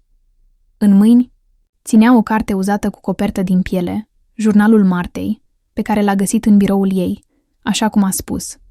L-a citit din copertă în copertă, de câteva ori, absorbind fiecare cuvânt, fiecare gând. Fiecare sentiment pe care ea l-a împărtășit cu aceste pagini, dar nu cu el. Jurnalul începea cu însemnări de acum 10 ani, de la prima lor întâlnire în galerie, și se încheia cu o însemnare făcută cu o zi înainte de acea seară fatidică pe autostradă. Ultima însemnare spunea: încă sper că el își va aminti cine a fost cândva, că se va trezi din acest vis ciudat în care trăiește de câțiva ani. Știu că undeva adânc în interior mai există Andrei acela pe care l-am iubit. Și dacă există măcar o șansă de a-l aduce înapoi, trebuie să încerc, chiar dacă mi-a mai rămas atât de puțin timp. Pe banca de lângă el s-a așezat Victor, întinzându-i un pahar cu cafea. Cum decurge fondul? A întrebat Andrei, acceptând băutura. Elena este în elementul ei, a răspuns Victor zâmbind. Au ajutat deja 3 familii. Un caz a ajuns în instanță și am câștigat. A fost creat un precedent. E bine, a dat din cap Andrei. Ea, cum e? Îi este dor de soră, a răspuns Victor simplu. Dar munca ajută, oferă un scop, un sens. Au tăcut, privindu-i pe copii jucându-se. Dar tu? A întrebat în cele din urmă Victor. Andrei a respirat adânc, gândindu-se la răspuns. Zi de zi, a spus el în cele din urmă. Uneori mai ușor, alteori mai greu. Dar îmi amintesc de promisiunea făcută Martei, de a merge mai departe. Și trăiești? Încerc, a răspuns Andrei sincer. În fiecare zi încerc să fiu puțin mai bun decât ieri. Asta e tot ce pot face acum. Victor a dat din cap înțelegând. Și Diana? Cum e? Uimitor, dar bine. Andrei a zâmbit slab. Vorbim cu adevărat pentru prima dată. Ne cunoaștem. A început să deseneze, îți dai seama? A vrut toată viața, dar tatăl considera că e o pierdere de timp. Ai ținut promisiunea, a observat Victor. Da, a fost de acord Andrei. Și voi continua. Am îngâiat distrat coperta jurnalului. Știi ce am realizat citind asta? Ce? Că dragostea nu este posesie, nu este control. Dragostea este libertate. Libertatea de a fi tu însuți. Libertatea de a te schimba. Libertatea de a pleca dacă e nevoie. Victor l-a privit mult timp, apoi a dat încet din cap. Ar fi fost fericită să audă asta, a spus el încet. Știu. Andrei a închis jurnalul și s-a ridicat. Hai, Elena ne așteaptă la biroul fondului. Trebuie să discutăm un nou caz. Mergeau pe aleea din parc când Victor s-a oprit brusc. Știi, am vrut mereu să te întreb, a spus el. Ce s-a întâmplat în noaptea aceea când ai revenit acasă? După ce ai lăsat-o pe Marta pe autostradă, nu ai povestit niciodată? Andrei s-a oprit, fața lui devenind brusc serioasă, aproape sumbră. Nu am povestit, pentru că nici eu nu înțeleg pe deplin ce s-a întâmplat, a răspuns el după o lungă pauză. Și încă mă îndoiesc dacă a fost realitate sau altceva. Ce vrei să spui? Andrei a respirat adânc, ca și cum s-ar pregăti să sară în apă rece. Când m-am întors în apartament în acea noapte după bar, eram beat și furios. Încă eram supărat din cauza deciziei instanței, din cauza suspiciunilor legate de tine și Marta. A dat din cap. Am deschis ușa și am simțit imediat că ceva nu este în regulă. În apartament era lumină, pe care cu siguranță nu o lăsasem aprinsă, și era o liniște ciudată. Nu doar absența sunetelor, ci... Nu știu cum să explic. Parcă totul s-a oprit. Victor asculta atent, fără să întrerupă. Am intrat în sufragerie și acolo era un om, a continuat Andrei. Un bărbat de aproximativ 60 de ani, stând în fotoliul meu. În prima secundă m-am gândit că este un hoț, dar era atât de calm, atât de potrivit acolo, de parcă avea tot dreptul să fie în apartamentul meu. Cine era? A întrebat Victor încet. Andrei l-a privit direct în ochi. Grigorie, Lanin, tatăl Martei. Victor s-a retras, fața lui exprimând necredință și șoc. Dar asta e imposibil. El a murit cu mult înainte de... Știu, l-a întrerupt Andrei. Ți-am spus că nu sunt sigur dacă a fost realitate. Poate a fost o halucinație cauzată de alcool și stres. Poate un vis care părea realitate, nu știu. Dar atunci părea absolut real. S-a scufundat din nou în amintirile acelei nopți. Nu s-a prezentat. A spus doar, știi cine sunt. Știam cu adevărat, deși nu-l văzusem niciodată. Dar pe peretele din hol era acea fotografie. Marta copilă cu părinții și asemănarea era indiscutabilă. Andrei a tăcut, adunându-și gândurile. Nu mă acuza, nu amenința, doar povestea. Despre viața lui, despre Marta cea mică, despre cum a protejat întotdeauna pe cei slabi, chiar și în copilărie, cum plângea pentru păsările rănite, cum își dădea micul dejun unui om fără adăpost lângă școală, cum credea că fiecare om merită o a doua șansă. Victor a continuat să asculte în tăcere. iar fața lui exprima o amestecare complexă de emoții. Apoi a povestit despre tatăl meu. Vocea lui Andrei a devenit mai tăcută. Nu despre cum l-a distrus, ci despre cum Dima a fost înainte de toate. Talentat, ambițios, dar nu crud. Cu principii, cu convingeri. El m-a trădat nu doar pe mine, ci și pe sine, a spus Grigorie. Și a adăugat, iar acum mergi pe urmele lui, fără să-ți dai seama. Andrei a tăcut, privind în zare, ca și cum ar fi văzut scena din nou. L-am întrebat de ce a venit. M-am gândit că vrea să se răzbune prin mine asupra tatălui meu. Dar a dat din cap și a spus: am venit să te avertizez. Ai încă o alegere. Tatăl tău a avut și el, dar a făcut-o. Fiecare acțiune, fiecare decizie este o bifurcație. Și astăzi te afli la una dintre ele. Și ce a urmat? A întrebat Victor, când pauza s-a prelungit. Andrei s-a scuturat, revenind în prezent, apoi a dispărut. Am clipește, el nu mai era. Apartamentul era gol, doar paltonul meu zăcea pe podea acolo unde l-am aruncat. Și liniștea. Liniștea obișnuită a nopții. Ești sigur că nu ai visat? A întrebat cu prudență Victor. Dacă a fost un vis, atunci a fost cel mai real vis din viața mea, a dat din cap Andrei. Îmi amintesc fiecare rid de pe fața lui, mirosul parfumului său, atât de demodat, lemnos. Îmi amintesc cum scârțâia fotoliul când se întorcea, cum lumina lămpii se reflecta în ochelarii lui. Au început din nou să meargă pe alee, fiecare pierdut în gândurile sale. Știi ce e cel mai ciudat? A spus Andrei brusc, când Marta mi-a arătat fotografiile din cutia ei de familie a acelui Grigorie. El nu semăna deloc cu omul pe care l-am văzut. O față complet diferită, trăsături diferite, doar ochii erau la fel ca ai Martei. Victor s-a oprit, întorcându-se spre prieten. Atunci pe cine ai văzut în noaptea aceea? Andrei a ridicat din numeri. Nu am idee. Poate a fost propria mea minte încercând să ajungă la mine. Poate ceva mai mult. Dar tocmai după această întâlnire am mers să o caut pe Marta. Și știi tot ce a urmat. Am îngăiat din nou coperta jurnalului, pe care încă o ținea în mâini. Știi ce a scris Marta în ultima ei însemnare, cu o zi înainte de a o arunca din mașină? Ce? Uneori mi se pare că tatăl meu încă ne supraveghează.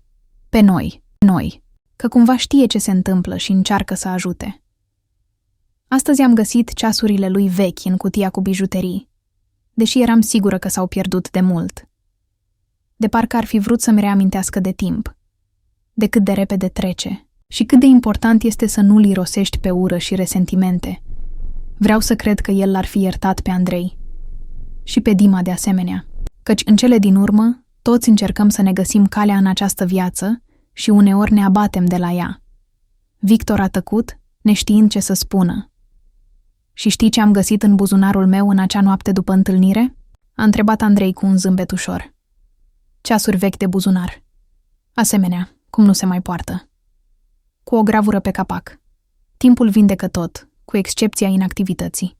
A scos din buzunarul sacoului ceasurile uzate pe lanț și i le-a întins lui Victor. Acesta le-a luat cu grijă, a deschis capacul, examinând mecanismul.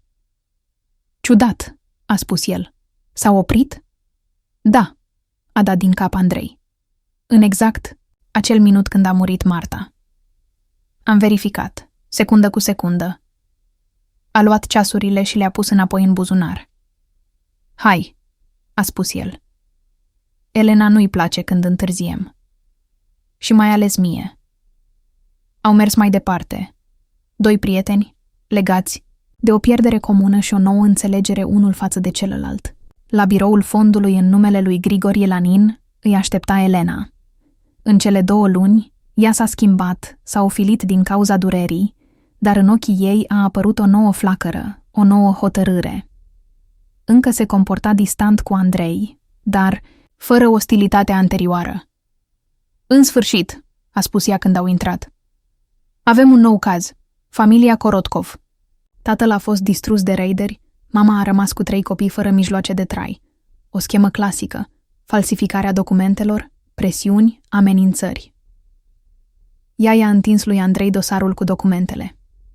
El a aruncat o privire rapidă asupra lor, apoi a ridicat privirea. Cine stă în spatele capturii raiderilor? Elena a ezitat, apoi a spus. Grupul Altar, beneficiarul principal, Stanislav Voronțov. Andrei a tresărit.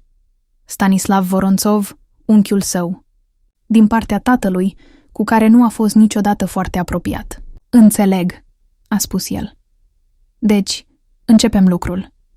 Victor, trebuie să contactăm avocații noștri. Elena, organizează o întâlnire cu familia. Vreau să aud personal povestea lor. Elena l-a privit atent. Ești sigur? E familia ta. Familia mea, a spus Andrei ferm. Sunt cei care sunt lângă mine acum. Cei care împărtășesc valorile mele. Cei cu care mă leagă nu sângele, ci alegerea. S-a uitat la fotografia de pe perete cu Marta, zâmbind, fericită, în ziua deschiderii fondului lor, la ceremonia pe care ea nu a mai văzut-o. Stanislav este la fel ca tatăl meu, a continuat el. Și cândva aș fi putut deveni la fel, dar am făcut alegerea mea. La acea bifurcație despre care vorbea, a ezitat, despre care m-am gândit atunci, în cea mai întunecată noapte. Elena a dat din cap în tăcere. În ochii ei a apărut ceva nou. Nu dispreț. Până atunci mai era mult, dar înțelegere. Recunoașterea alegerii sale. Victor i-a pus o mână pe umărul lui Andrei. Ar fi fost mândră de tine, a spus el încet, cu adevărat mândră. Andrei a dat din cap, neîncrezător în vocea sa, apoi și-a îndreptat umerii și a spus: să lucrăm. Avem oameni care au nevoie de ajutor. Și au început să lucreze. 3 oameni diferiți, uniți de o pierdere comună, un scop comun și poate o prietenie în devenire. Iar deasupra lor, din fotografia de pe perete, zâmbea Marta. O femeie a cărei viață a fost prea scurtă, dar a cărei influență s-a dovedit mai puternică decât moartea. În noaptea aceleași zile, Andrei s-a întors în noul său apartament, mic, modest, dar confortabil. Nu semăna cu locuința luxoasă în care locuise înainte. Aici erau doar cele mai necesare lucruri, câteva cărți, fotografii pe pereți, Marta, mama lui, prietenii noi. A trecut în bucătărie, a pus ceainicul. Oboseala se revărsa în valuri. Ziua a fost lungă și emoțional epuizantă. Cazul familiei Korotkov s-a dovedit a fi mai complicat decât se așteptaseră. Schema folosită de raideri era practic identică cu cea pe care tatăl său o folosise împotriva lui Grigorie Lanin cu 20 de ani în urmă. Istoria se repetă, iar acum Andrei se află de cealaltă parte a baricadei. Sunetul soneriei a întrerupt gândurile sale. La ușă stătea Diana. Elegantă, ca întotdeauna, dar mai relaxată decât înainte. În mâini ținea un mic pachet, înfășurat în hârtie. Mamă, s-a întâmplat ceva? Nu, totul este în regulă. A zâmbit. Voiam doar să-ți arăt ceva. Pot să intru? L-a lăsat să intre în apartament, l-a condus în bucătărie, i-a turnat ceai. Diana s-a așezat la masă, a așezat cu grijă pachetul în fața ei. Îți amintești că m-ai întrebat despre fotografiile tatălui Martei? A întrebat ea. Cum arăta el în tinerețe? Da. Andrei s-a tensionat. Ai spus că nu știi, că nu l-ai întâlnit niciodată. Am mințit, a spus Diana simplu. L-am întâlnit. Cu mult înainte de a deveni partenerul tatălui tău, cu mult înainte de a mă căsători cu Dima. A început să desfășoare hârtia, iar în interior a apărut o fotografie veche într-o ramă simplă. În imagine erau un bărbat și o femeie tineri, îmbrățișându-se pe fundalul mării. Zâmbeau, fără griji, fericiți, așa cum știu să zâmbească doar cei foarte tineri și foarte îndrăgostiți. Andrei a luat fotografia, iar inima i-a sărit. Femeia era mama lui, incredibil de tânără, cu părul lung desfăcut, într-o rochie de vară simplă, iar bărbatul era Grigorie Lanin, a spus Diana încet. Ne-am cunoscut la universitate. A fost cea mai fericită perioadă din viața mea. Andrei se uita la fotografie fără să poată să-și ia privirea. Fața bărbatului. O versiune tânără a acelei fețe pe care o văzuse în noaptea aceea în apartamentul său. Dar cum? De ce? Tatăl tău? Diana a pronunțat acest nume fără respectul obișnuit. Era un prieten mai în vârstă, al lui Grigorie. Au început afacerea împreună. Când Grigorie ne-a prezentat, Dima a văzut imediat în mine ceea ce dorea să aibă, o femeie frumoasă, dintr-o familie bună, cu relații corecte. Vorbea calm, fără emoții, de parcă povestea o poveste învățată de mult. Ne pregăteam să ne căsătorim. Apoi el a plecat în delegație timp de o lună, iar Dima, el a fost foarte insistent, foarte convingător și foarte periculos, deși atunci nu înțelegeam cât de mult. Te-a amenințat? A întrebat Andrei încet. Nu direct. Diana a dat din cap.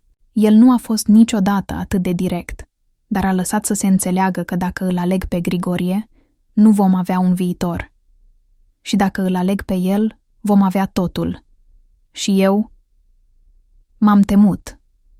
A închis ochii, parcă scufundându-se în amintiri dureroase. Când Grigorie s-a întors, eram deja logodită cu Dima. A încercat să vorbească cu mine, să înțeleagă ce s-a întâmplat, dar eu l-am evitat. Apoi el a întâlnit-o pe Ela, mama Martei și a Elenei. Și am crezut că totul s-a terminat, că vom merge pe căi diferite. Dar tatăl nu a permis, a ghicit Andrei. Nu, a confirmat Diana. El nu a uitat și nu a iertat niciodată. Faptul că Grigorie a îndrăznit să mă iubească primul a fost o insultă personală pentru el.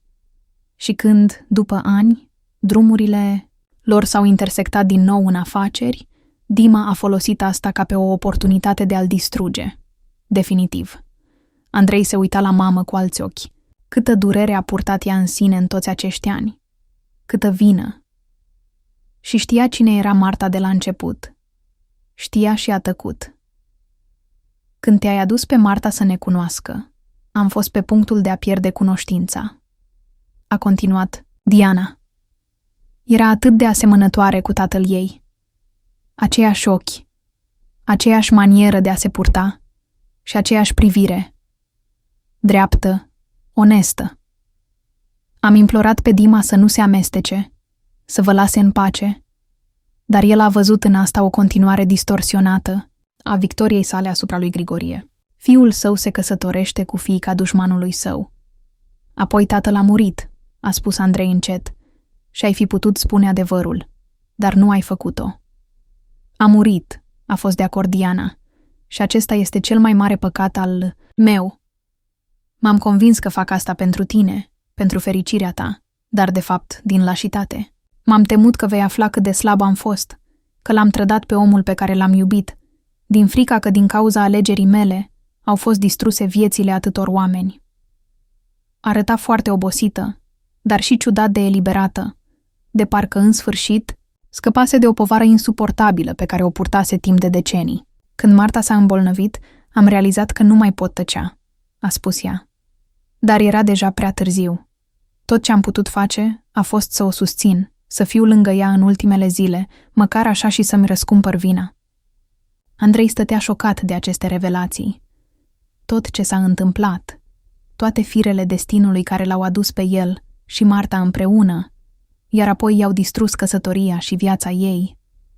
Toate acestea au început cu mult înainte de nașterea lor, cu o alegere făcută de mama lui din frică. Omul din apartament, a spus el încet, a fost cu adevărat Grigorie, dar cum? Nu știu, a dat din cap Diana. Poate subconștientul tău a creat imaginea lui dintr-o bucată de fotografii pe care le-ai văzut?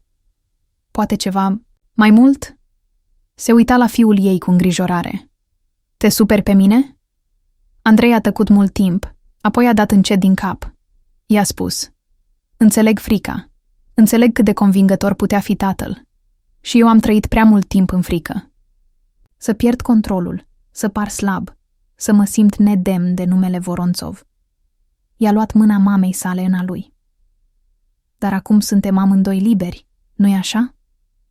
De această frică, de acest nume, de trecutul pe care nu l-am ales.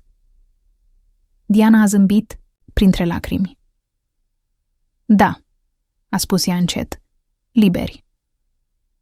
Andrei s-a uitat din nou la fotografie, la tinerii, fericiții Diana și Grigorie, la lumea de posibilități care se deschidea în fața lor atunci, la căile pe care ar fi putut merge diferit.